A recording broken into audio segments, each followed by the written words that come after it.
Welcome to the Bold Life Movement Podcast.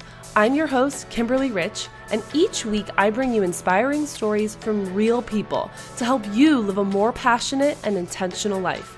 You'll learn how to up-level in everything from relationships, entrepreneurship and leadership, to spirituality, sexuality, and yes, even money. If you're interested in raising your game to be a better business owner, a better lover, and a happier, more fulfilled human, then you're in the right place. No more living on autopilot. You are just an episode away from a bolder, better, more fulfilling life. Hello and welcome back to Season 2 of the Bold Life Movement Podcast. I'm your host, Kimberly Rich, aka Kimbo Slice, aka Kim Possible Jr., and I'm super pumped to be back dishing out valuable content for you each week. I figured that we would kick off Season 2 with a bang, so I've invited my friend and fellow entrepreneur, Lee Dumas, to come and chat about that cash money.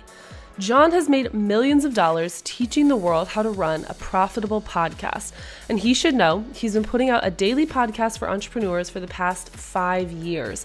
If you're not familiar, it's called Entrepreneur on Fire, and you need to check it out.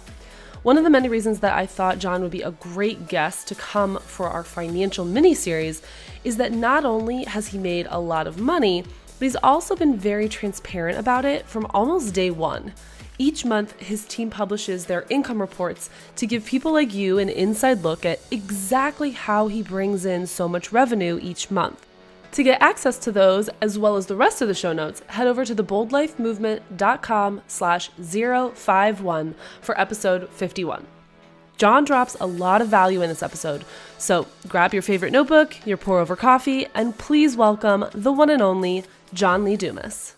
John, well, I'm super excited to catch up. It's nice to see you in your home office, get a good visual. And today you're helping me kick off the Acquiring and Managing Wealth series for the Bold Life Movement podcast. So I'm really stoked to have you. Well, I'm fired up to be here. It's always cool hanging out with you. So let's have some fun. Sweet. So you're known for being pretty transparent with your income and your financial statements. And I know that a lot of people benefit from that, but I'm wondering, when did you decide to do that? And what have been some of the pros and cons? So back in 2012, when I was just really doing my research about looking at other entrepreneurs who were doing great things and who were inspiring me and just really getting out there and providing some great value, I stumbled across Pat Flynn. And he had been publishing income reports for a couple of years at that point on his website, smartpassiveincome.com. And I said, wow, here's a dude who's cool, who's a family guy. He's nice. He doesn't feel slimy at all. And just providing great value and then showing how he's generating revenue. And so I kind of said to myself, mental note, if I ever get to the point where I'm generating real revenue, I want to be this kind of inspiration, this kind of beacon of light for others, and I knew I was going to be going down the podcasting road. So I said, what Pat's doing for the bloggers and for the niche sites and affiliates, because most of his money at that time came from his Bluehost affiliation, et cetera. I said, I want to do for podcasters.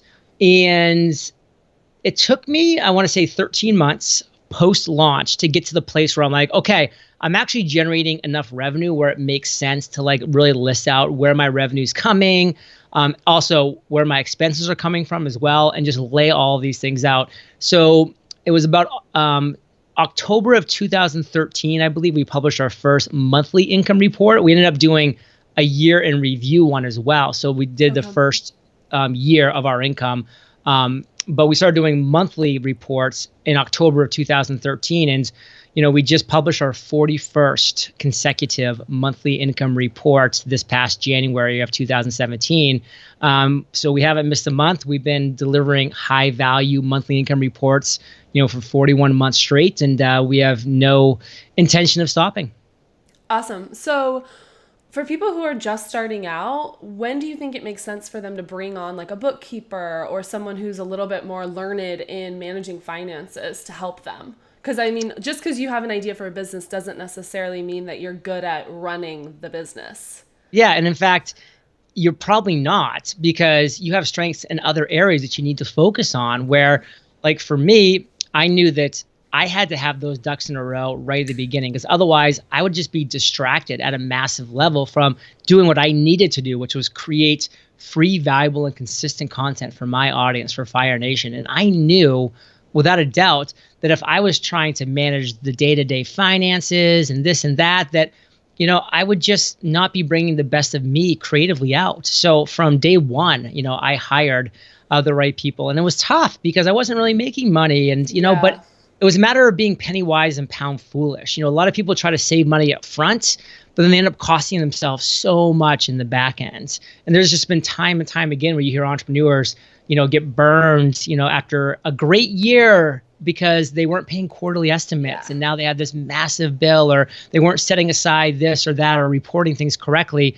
And it's a crushing, because you just work so hard for a year, and now just because you didn't invest a few $100s of hopefully your thousands and tens of thousands of dollars in revenue in somebody that can help you set the process up, you've screwed yourself. So I did that from day one. It was one of the best things that I did. I partnered with Josh Bowerly, who has since shifted his brand to CPAonfire.com, just because he's gotten so many clients from being our CPA. He was like, That's awesome. I all my clients are part of Fire Nation anyway, so why don't I just become the CPA on Fire?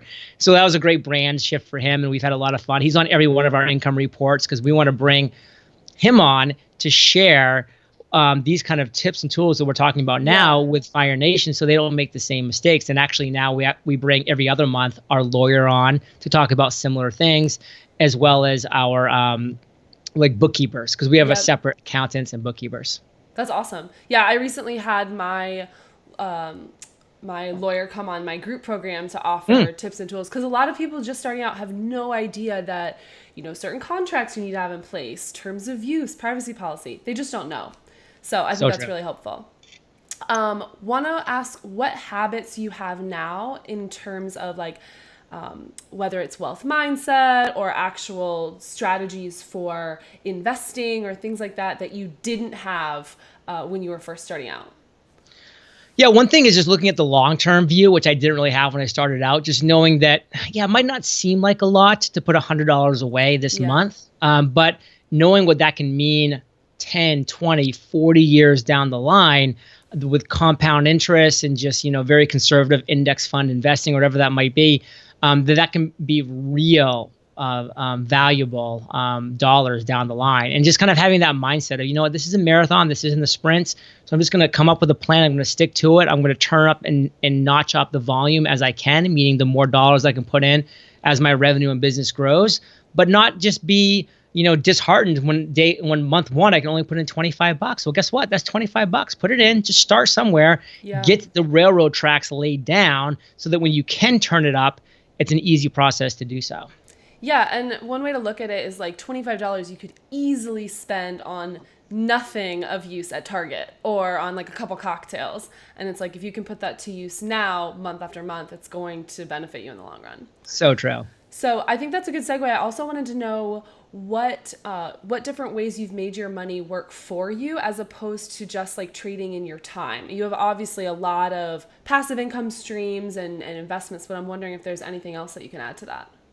Well, I think you always need to be looking at ROI when it comes to your money and your dollars. And so I look at everything that I'm going to invest in as what's my return on this investment potentially going to be. And I think Facebook ads is a really good thing to talk about here, because you can, if you're able to, create a funnel from that ad to a finished product that people are investing money in. You can know down to the penny, literally, what your return on that investment is. I know how much money it cost me to get somebody from Facebook to sign up for a webinar, to show up at that webinar, to watch the webinar through to the end, to join Podcasters Paradise. And so I know that I can spend $75 on acquiring that customer, because that customer is going to be worth potentially $750 to me down the road when they come on a webinar and join Podcasters Paradise. So I have that understanding on that return on investment. So I think that's really important, just to know your numbers, to get into the analytics. And again, just like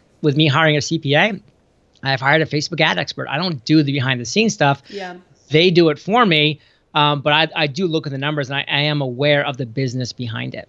And so what can a Facebook ads expert go for, low to high end? Yeah, it's interesting. That It makes people depends. nervous. Yeah, it can be nerve-wracking. So my Facebook individual charges $500 per month for up to $5,000 spent. So Okay. I basically pay him a $500 monthly retainer, and he spends up to $5,000. If I go above that, of course, there's then it jumps up to the next level of retainer because it's more work for him. But I typically like to spend around 3 to 5K per month on a Facebook ad. So I'm like kind of right in that ballpark. So that's where I'm at with him. I will say that he's been with me for a couple of years now. So he did tell me that his rates have actually gone up for new clients. So maybe people that are looking, it might be more realistic to think of maybe in the $1,000 range for a similar thing. But again, this guy's experienced. Like he's run ads for Russell Brunson and and fill in the blank. So, maybe you just find somebody who's, great and they have a great track record, but they're not quite at this elite level yet. Sweet. So what, in addition to Pat Flynn, what books or what other people have influenced how you manage your money, not just in your business, but also in your personal life?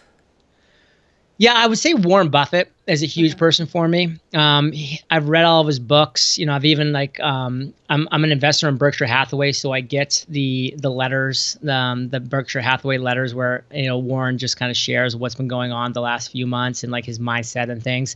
And I just love again his long-term mentality of, hey, I'm buying when I buy a stock, like my goal is to own this forever. Like his goals. I mean, he does sell when he has to, but that's not his intention when he buys. He's not a buy and sell. So he's been someone that's really inspired me. Charlie Munger as well, who's his partner. And Poor Charlie's Almanac is a great book that I will admit I haven't gone all the way through it. It's quite voluminous, if that's the word. It's huge. Dense could be another word as well. But those are a couple of people that I really respect. And also I'm a big index fund investor. So I love Vanguard. And just everything they have going on there.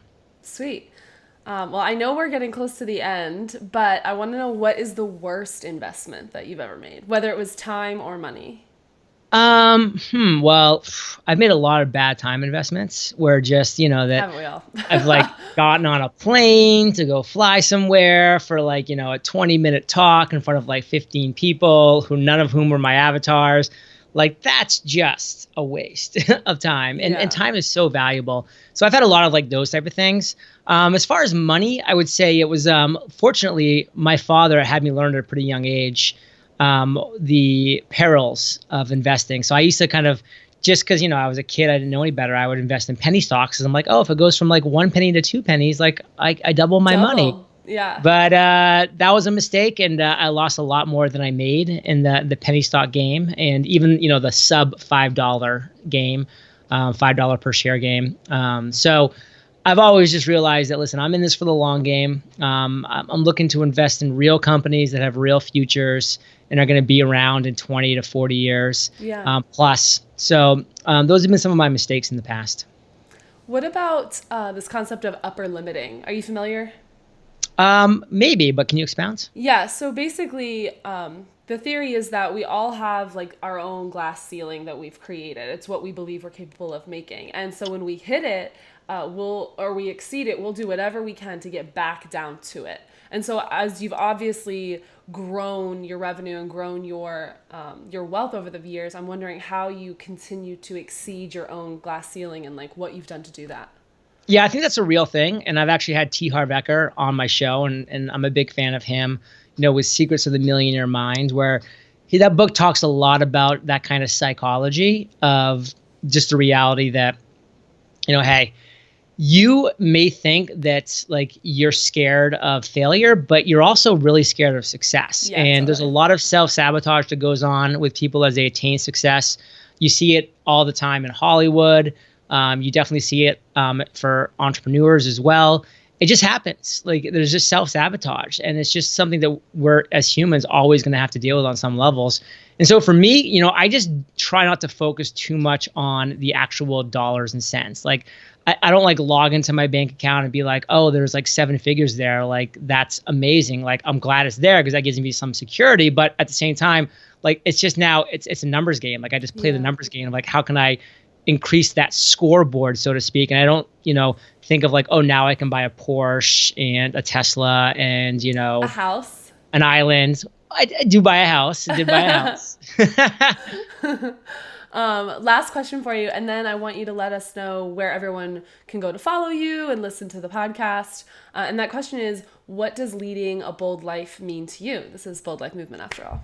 Totally. So a bold life to me is having the courage to follow the path that's going to take you to freedom. And whatever your definition of freedom is, for me, it's waking up in the morning and being able to do what I want to do that day. So I wanted to have a chat, with Kimberly today. So, that's why it's on my calendar to have this, conversation with you. Like, I chose to do that. It wasn't that this was, something that I had to do. So living a bold life is a life of freedom where you get to choose what you do and don't do. And to me, that's really exciting. So I know when I wake up in the morning, like, my day has been created by me, my day. So that's my design. And that's a bold life. I love that. And where can we go to follow you, John? All the places. All the magic happens at one place, eofire.com. Okay. That's where you can find free courses that we provide on podcasting, webinars, goals, funnels. We have so many free resources there. Of course, you can check out our 2 physical products, which are the Freedom Journal and the Mastery Journal. And that's both links to that at eofire.com as well. And that's where we do what we do. Awesome. And all your socials will be there as well. And totally. I'll have this all linked up in the show notes. So at John Lee Dumas everywhere. Got it. Awesome, John. Well, so nice catching up, and I hope you have an awesome sunny Puerto Rican day. Yay! Thank you. You're welcome. That is a wrap for episode 51. Big thanks to JLD for coming on today. To grab your free Bold Move Action Guide from today's episode, something brand new we're doing for season 2, head to theboldlifemovement.com/051. If you like this episode and you know someone who would benefit, please go ahead and share it out on Facebook and Twitter. We are back in action for season 2, so take action this week, live with intention, and I will catch you all next week.